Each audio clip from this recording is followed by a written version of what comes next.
What's up, guys, and welcome back to my YouTube channel, Brand Masika Reaction. So, guys, as we all know, the Caribbean as as an island, it's comprised of 14 countries. So, the Barbados Prime Minister, Madam Mottley, she came out clearly and exposed the corruption that is going on in the Caribbean countries. So let's watch together until the end. And remember, if you are coming across any of my video for the very first time, remember to like, share, and not forgetting to kindly subscribe. Let's give this video a thumbs up, and all credits goes to the original creator of the video. So remember to watch till the end, and I'll be back with more comments. Who sees us and who hears us? We continue to be confronted by problems of blacklisting, which pale into insignificance when compared to climate change, but which destroy our financial sector. The illicit flow of weapons, such that the ease with which people can go into public spaces and shoot and kill others is now regarded as just another item on the news because we promote profit in the manufacture and trade of guns and weapons, of non-communicable diseases that strike down our people in the most insidious of ways because we allow diets that promote the prosperity of a few multinational corporations to become the norm of the day with the food that we eat and the lives that we live. And in the case within our own community, Belize and Guyana continue to face challenges to their territorial integrity. I suppose people feel that because we have talked so long about Belize and Guyana and Cuba, that we can continue to talk about climate change and these other things, and that it is okay for it to be another tick on a UN General Assembly speech. These are all threats to our stability, to the people's stability in our lands. But you know, since last we met, there are other instances and circumstances not of our making that may yet destabilize us. And we say it over and over, but we ask who is listening. And you know, we don't come with tales of woe only. The Caribbean has produced excellence. It really has. Nobel laureates, sportsmen who have excelled and are the best in the world of their type, artists, the best in the world of their type, leaders who have inspired previous generations and current generations. We don't come here as a proud people asking for handouts. We don't want and will not be mendicant. What we want, no, what we need is fiscal and policy space. Fiscal and policy space to achieve sustainable development, to be nimble, to adapt, and to innovate in ways that allow us to be true and faithful to the task of bringing prosperity to our people, or as in the theme of this General Assembly, to eradicate poverty, to educate our people, to include all such that there's not some outside and some inside. We want an international order equally that recognizes that there must be different policy prescriptions to suit the circumstances that we all have. And we can still be friends, small and large, north and south, Christian, Hindu, Muslim,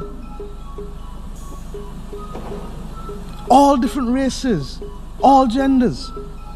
An equitable and just international order that is truly built on the principles of justice and fairness for all and not just for some. A United Nations that recognizes that as 74 years old we must be able to have difficult conversations as mature people and solve them. Many in the developing world were persuaded or required to abandon policies that were designed for the majority of our population to be transformed. And those policies were fashioned to adopt a consensus that was settled in Washington, D.C. and named thereafter. And that ultimately, regrettably, was about the consolidation of wealth in the hands of a very few. And that's why we have seen the growing inequality that we have seen in the world over the last few decades. That is why too many people over the world have become cynical about governments and about the benefits that they can bring to them. The fueling of the greed of a few threatens to undermine what little gains we have made since independence. And we judge ourselves harshly because independence is a recent phenomenon for us. Others who have taken 150 years to get where they have gotten are still stumbling and falling. And you want to judge those who have had less than 50 or 60 years to operate in a world that has not been made in their image and that does not reflect their interests. This is the fate, my friends, of simply too many. And Mr. President, despite our small sizes, the 14 countries of the Caribbean community have been able to play leadership roles of international import. I can't stand here today without talking about St. Vincent and the Grenadines, that has become the smallest nation of the world ever to be elected to the Security Council to sit on it. We are proud of them. In addition, and I want to speak to this, because when CARICOM was confronted with the unfolding situation in Venezuela, I accompanied the then chairman of CARICOM, the Prime Minister of St. Kitts and Nevis, as well as the Prime Minister of Trinidad and Tobago, to meet in this building with the UN Secretary General in January of this year. And we met with many delegations, and some said we were wasting our time, and some said the time for talk was already over. And we said then, as we say almost 9 months later, the time for dialogue, the time for talk, my friends, can never be over in a world that wants peace and prosperity.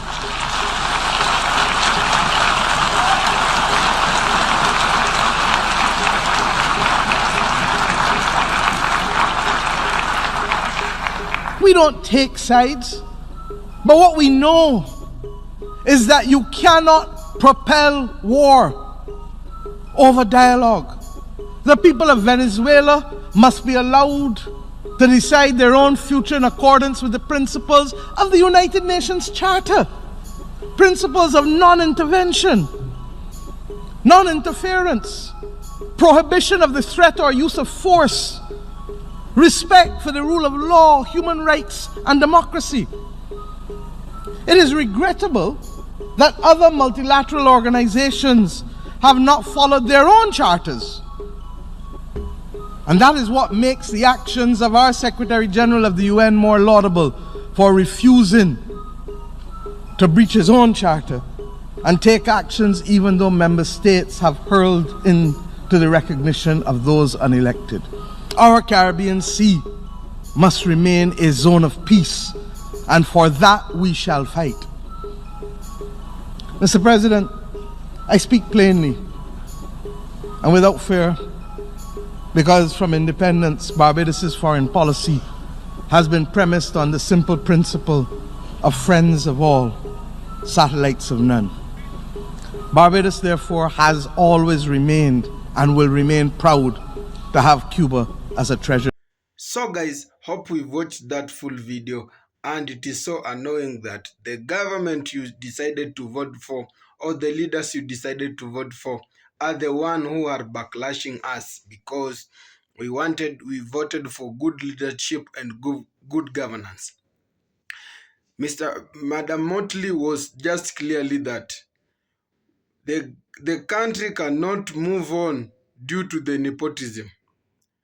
He stated, he just gave out an example that as we all know, Jamaica has got prime minister, And the prime minister has a lot of nepotism that he ends up giving his wife a speaker. Yeah, his wife is the speaker of the National Assembly.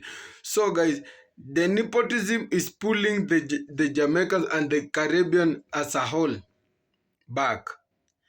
He said we cannot just move on when we have nepotism. Another thing is that we can't just move on while we give these tenders and we sell a lot of shares to the foreigners.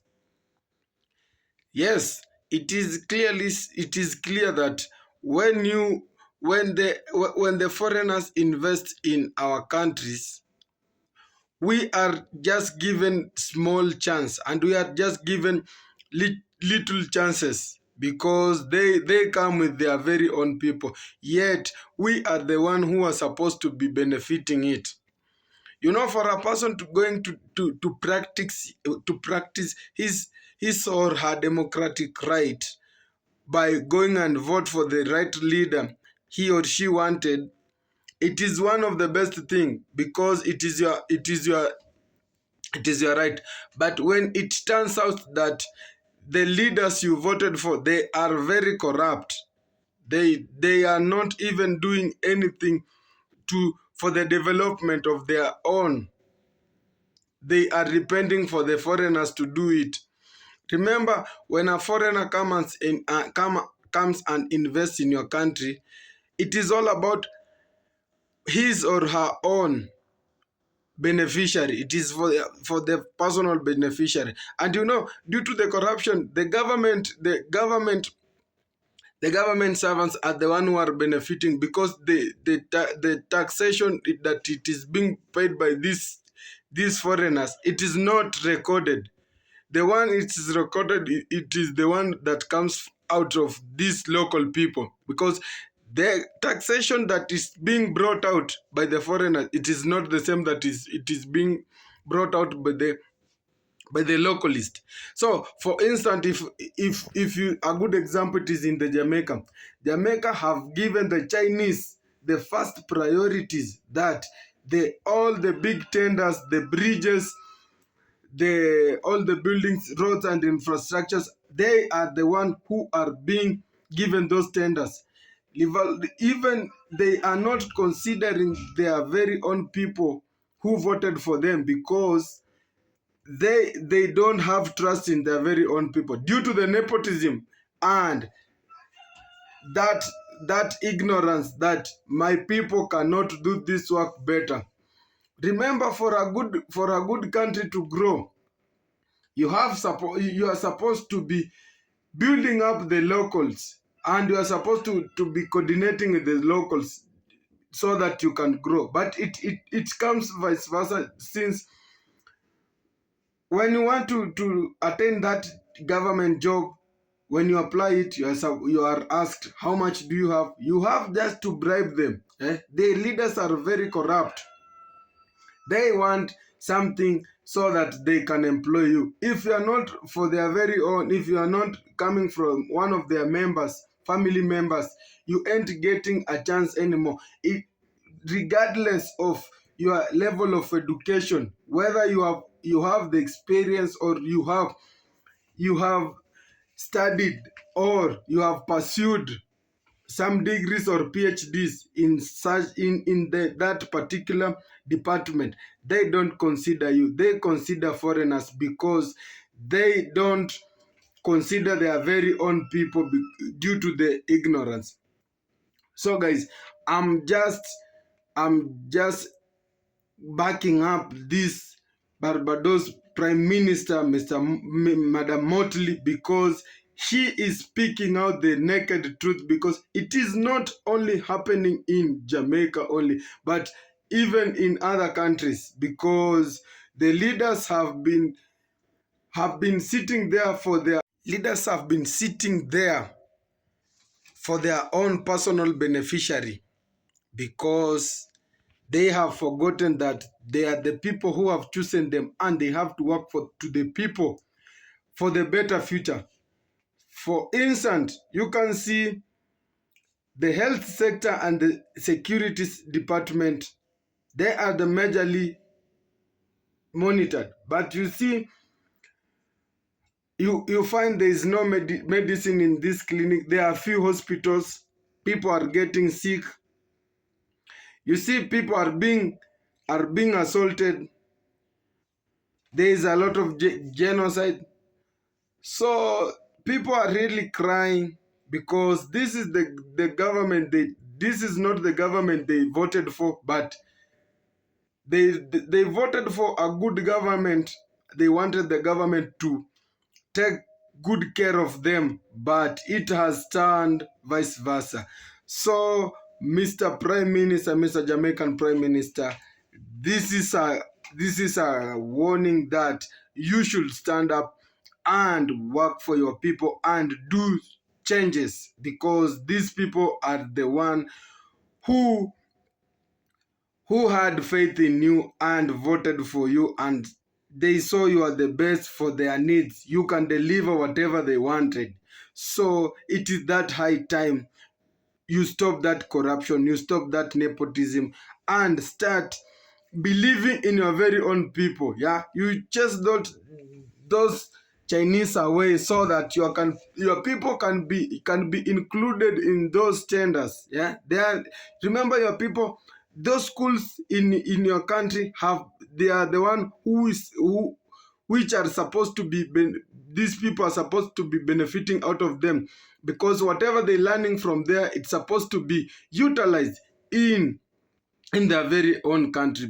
When you deny them a chance, where do you want the level of where do you want their level of education to be taken? Do you want them to go outside the country and look for what? Yet the whites aren't employing these blacks anymore, because even if they employ them, they have that racism and they took them as slaves. But it is that high time we say that no to the racism, and we say no by going out. We want to build our very own home. We want to build that black unity. Let's continue building that black unity. Yeah, remember, the black unity matters a lot. So guys, that was all for now. Thank you for watching, and remember to continue supporting this channel.